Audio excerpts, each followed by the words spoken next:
Olá, caríssimos irmãos e irmãs, sejam bem-vindos a este áudio da quinta-feira, dia 6 de janeiro de 2020. Nós estamos na quarta semana do tempo comum e hoje, novamente, a cor litúrgica será vermelha porque vamos estar lembrando de mártires, São Paulo Miki e companheiros que estavam evangelizando na região de Nagasaki, no Japão. Inclusive, alguns desses companheiros eram japoneses mesmo. Eu não conheço muito bem a história relacionada a esses santos.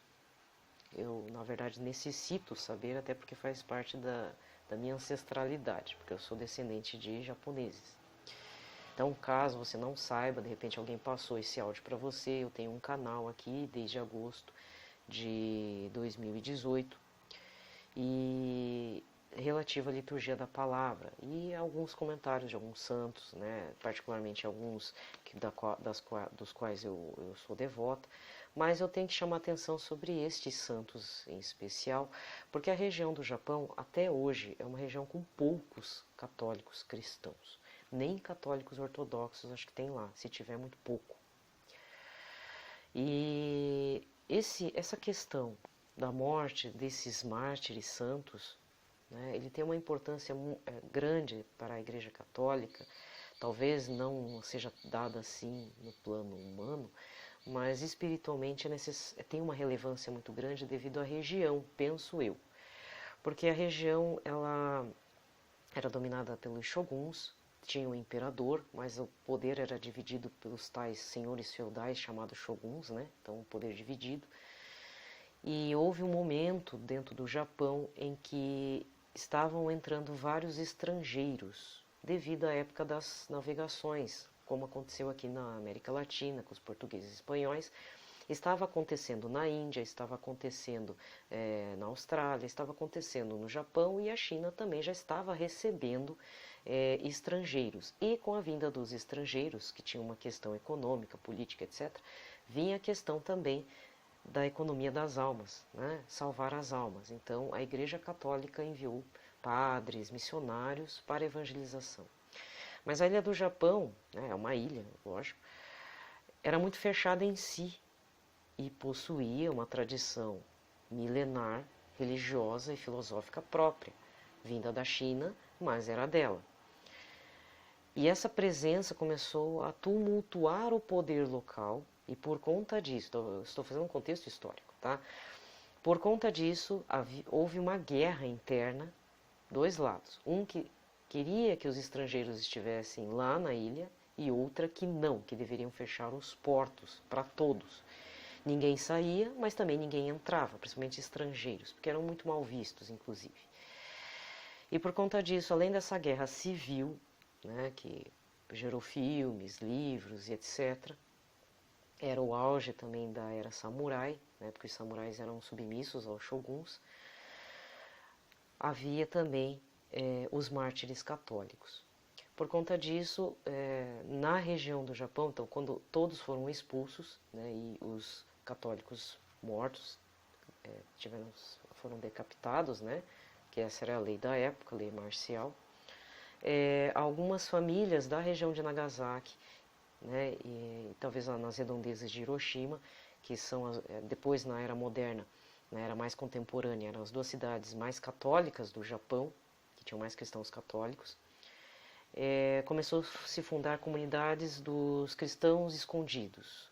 Tem um termo em japonês, são os kakurete, acho que é isso, kakurete, aí é cristão, né, em japonês. Kakurete significa escondido, em que eles colocavam imagens, né, muitas vezes imagens da China, que é de uma deusa, inclusive, mas eles consideravam como Nossa Senhora, Mãe de Jesus. Eles rezavam em cima dessas imagens, tentavam perpetuar toda uma tradição desde esse tempo de São Paulo Miki e companheiros. E eles estão sendo extintos, assim. Em parte é uma realidade, né, atual.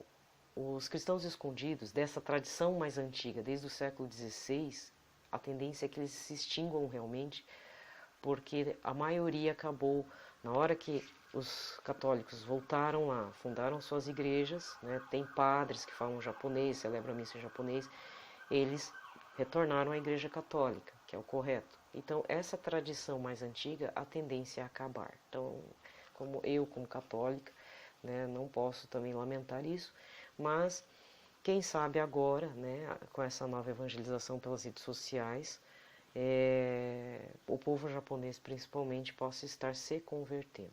E o povo chinês também. Tem até alguns chineses lá que é proibido ler a Bíblia e ser cristão também, católico. Demorei um tempão para falar isso, para atualizar vocês, porque a realidade dos católicos no Extremo Oriente ainda é difícil. Apesar do Japão permitir, né, hoje em dia se permite, né, não tem problema você ser cristão, ser católico, ninguém vai morrer por conta disso, ninguém vai ser morto. Para eles é algo novo, né? Existe também um outro detalhe dentro digamos assim, da política do Japão. A imperatriz mãe, né? Não a imperatriz atual, porque houve uma troca aí houve uma questão de sucessão. O antigo imperador, ele falou que queria renunciar, não estava se sentindo bem para continuar no poder. A esposa dele é católica. E isso deu um bafafá muito grande internamente na questão ali da dinastia, da família imperial japonesa e até questões políticas, porque achavam que a imperatriz iria trazer o catolicismo como religião oficial para o Japão. Tanto é que ela padeceu muito, ficou, se não me engano, 10 anos sem falar com ninguém, inclusive com o próprio marido. Não me pergunte como, mas que ela ficou 10 anos sem falar como uma forma de revolta, né, uma forma de se conter. Por conta do quê? Porque ela é católica. E a religião oficial do Japão não é o catolicismo, é o shintoísmo. Então, questões religiosas, onde envolve a religião como princípio ali dentro da política e sociedade, mexe muito com as estruturas locais. Então, ainda hoje, ser católico não é uma tarefa fácil. Então, vamos pedir, né, que São Paulo Miki e seus companheiros estejam evangelizando, que o sangue deles derramado naquela época não se perca. Tanto não se perdeu porque houve a manutenção dos cristãos escondidos. Atualmente esse tema dos cristãos escondidos no Japão voltou à tona após a eleição do Papa Francisco, né? Inclusive o Papa Francisco, com a visita do Japão, recebeu uma imagem dessa deusa chinesa, mas que era venerada como Nossa Senhora, né? E o menininho como o Senhor Jesus, mas de forma silenciosa e escondida. Ele recebeu na sua última visita lá na Universidade de Santa Sofia, quando ele esteve lá.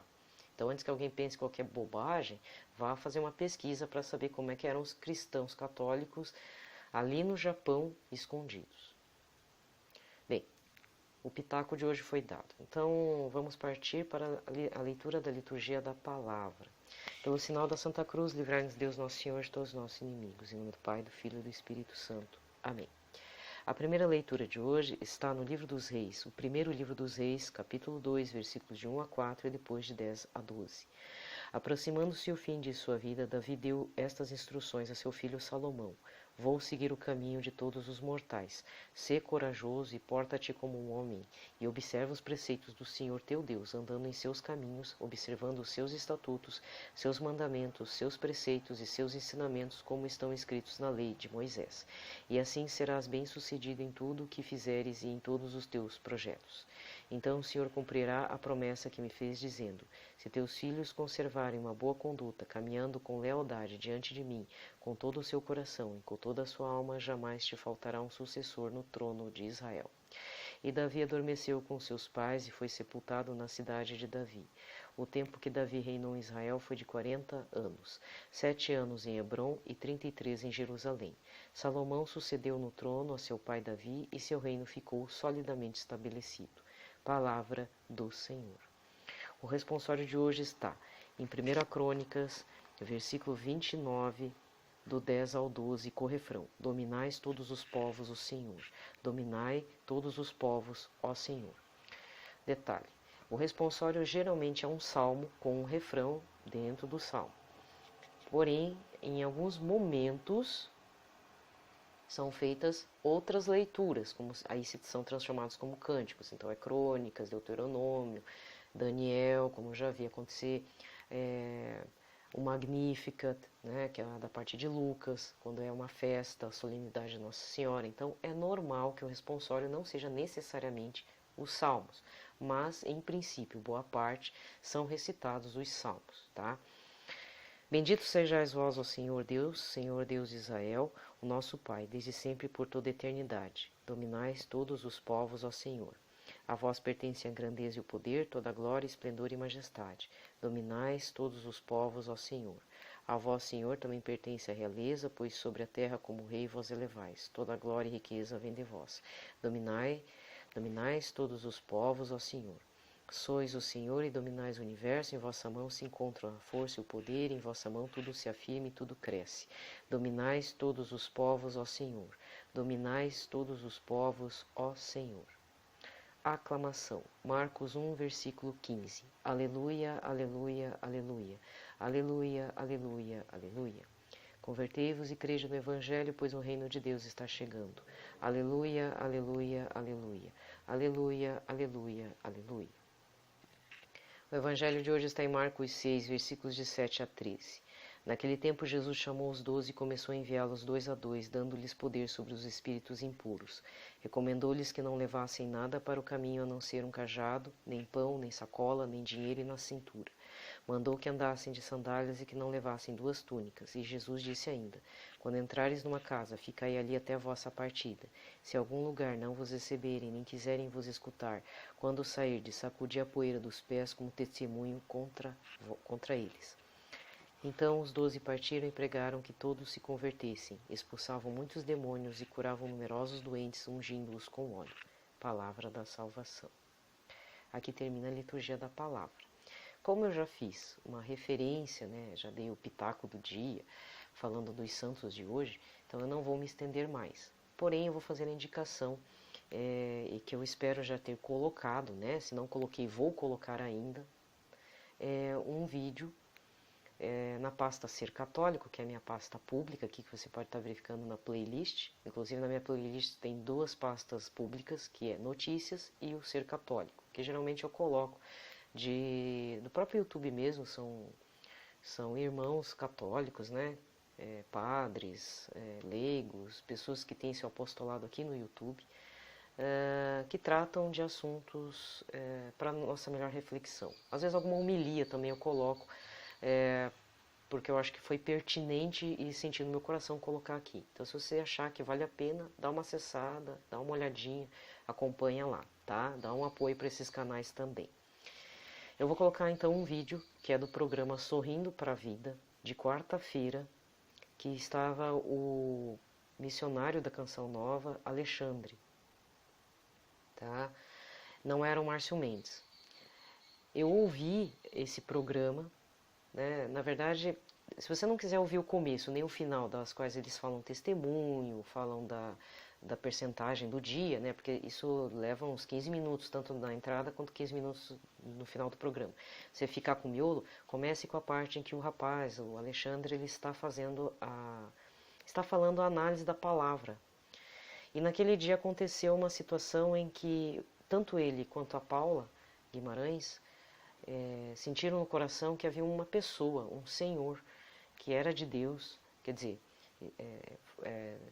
recebeu dons de Deus, servia a Deus. Não sei o que aconteceu com esse senhor, não sei se é um padre, se é alguém dentro da igreja que abandonou tudo e estava sendo chamado a voltar para a igreja, a voltar para o serviço do Senhor.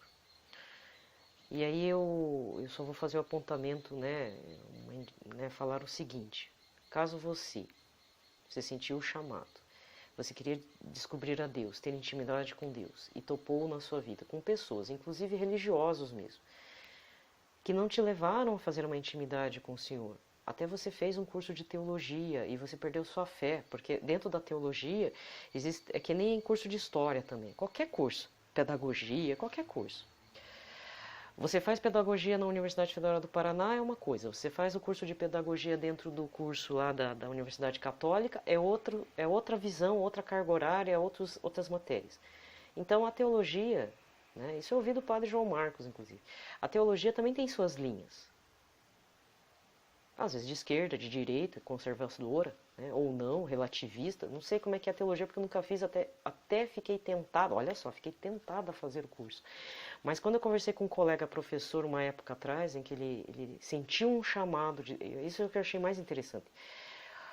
Esse professor, ele aos 8 anos, foi chamado por Jesus sacramentado na hóstia. Ele me contou. E ele sentiu impelido a buscar Jesus. Aí fez o curso de teologia, acabou a ideia de Jesus. Achou que aquilo era uma besteira, que deixou para trás. E ele teve um encontro com Jesus. E eu não pude falar isso para ele porque não tínhamos mais tempo e não encontrei mais com ele. Até hoje eu penso nesse moço. Ele padece mesmo. Tem uma vida complicada. É uma pessoa de bom coração, mas reclamona. Né? E aí, assim, vai que aconteceu algo na sua vida, mesma coisa assim. Você não fez o curso de teologia, mas você topou com pessoas até dentro da Igreja Católica, filhos da Igreja Católica, padres, religiosos, e de alguma forma, por algum motivo, não deram aquele testemunho de Jesus. E a gente largou mão. Eu já tive uma fase assim. O que eu vou só dizer rapidamente, né? Não perca a fé em Jesus. Continue indo por Jesus. Mas eu não me dou bem com o padre, eu não me dou bem com aquela pastoral, porque aquele pessoal me difamou. Continue indo por Jesus. Faz que nem os mártires, santos mártires. Continue firme. Faz que nem um relato, né, que tem, se não me engano, em Atos dos Apóstolos. Lucas conta uma parte de São Paulo. São Paulo vai pregar numa cidade. O pessoal apedreja, bate, espanca em Paulo. O que acontece? E ainda jogam ele para fora da cidade, quase morto. Aliás, acham que estavam morto. O que Paulo faz? Mesmo machucado, debilitado, ele entra de novo na cidade. E ainda eu fico imaginando a postura de Paulo, né? Que é um verdadeiro combatente da palavra. Ele chega, espera aí que eu não terminei de falar de Jesus. E ele vai e volta. O que seria de nós sem Santo Estevão? O que seria de Paulo? O que seria de Paulo se não fosse a intervenção de Santo Estevão? Paulo era jovem, violento. Ele estava defendendo os interesses de Deus Todo-Poderoso na concepção dele. Por isso ele assassinava os cristãos. E Jesus o arrebanha. Mas também faz sofrer pela palavra. Então não espere vida confortável com Jesus. Não tem vida confortável, mas só aquele que faz uma experiência concreta e real com Ele, a gente suporta, porque estamos na graça de Deus, imploramos pelo Espírito Santo estar conosco, e acontece o que acontece com São Paulo, né? E com todos os outros mártires. A vida de São Padre Pio também não foi fácil. Sofreu pequenos martírios durante a vida, quando morreu de doente, de velhinho, né? Mas padeceu também, sofreu com Cristo, em Cristo, por Cristo, não é? Então eu vou colocar esse vídeo, espero que, se eu não coloquei, vou colocar ainda, tá? E se você está se afastando da igreja por vários motivos, é porque está faltando mais fé e confiança em Jesus. Nesse caso é preciso mais orações. Pode parecer uma besteira o que eu vou falar agora, mas às vezes quando eu começo as orações da manhã, e aí está acontecendo o Sorrindo para a Vida, que eu ouço, né, pelas manhãs, e aí eu tenho que fazer algumas devoções. Aí preciso fazer, de repente, um terço da misericórdia, né, que preciso fazer, eu creio. E aí eu fico ouvindo o Sorrindo para a Vida e eu me perco na oração do creio. Aí eu tive que usar um jeito, né, para eu poder, porque senão eu ficava patinando na oração do creio enquanto eu ouvindo e eu perdia um tempão, né, não avançava ainda ouvindo o programa. Porque às vezes a palavra é muito interessante, ou até o testemunho é interessante para ouvir, não queria desligar. Aí o que eu faço? Eu tenho um livro de orações da editora Ave Maria, que é um livrinho pequeno, que tem todas as orações do cristão. Todas, recomendo bastante. Aí eu abro na parte marcada que tem o creio, aí eu vou recitando o creio, prestando atenção, tipo, usando como muleta mesmo e ouvindo o programa. Muitas vezes a gente precisa usar muletas. A gente, às vezes, não consegue rezar o terço, sabe? É que nem pessoa doente que precisa se alimentar e não consegue, sabe como? Você tem que forçar a pessoa a comer. Eu preciso me forçar porque eu estou doente e eu preciso comer. Aí você enfia aquela comida mesmo você não querendo comer, sabe? Então você tem que fazer isso também com forma de oração, na forma de intenção, de se manter firme na fé. Porque é muito fácil desistir, caríssimo e caríssima. Eu digo por mim, talvez por você também. É muito fácil desistir. Muito fácil. Mas não desista. Porque Jesus não desistiu de você, por que você vai desistir de Jesus? Tá bom? Pronto, falei. Desejo a todos uma ótima quinta-feira. Fiquem em paz. Hoje é dia de adoração ao Santíssimo, tá? Então, quem puder, faça a sua adoração. Deus abençoe vocês e estejam na paz de Jesus Cristo, dentro do seu sagrado coração.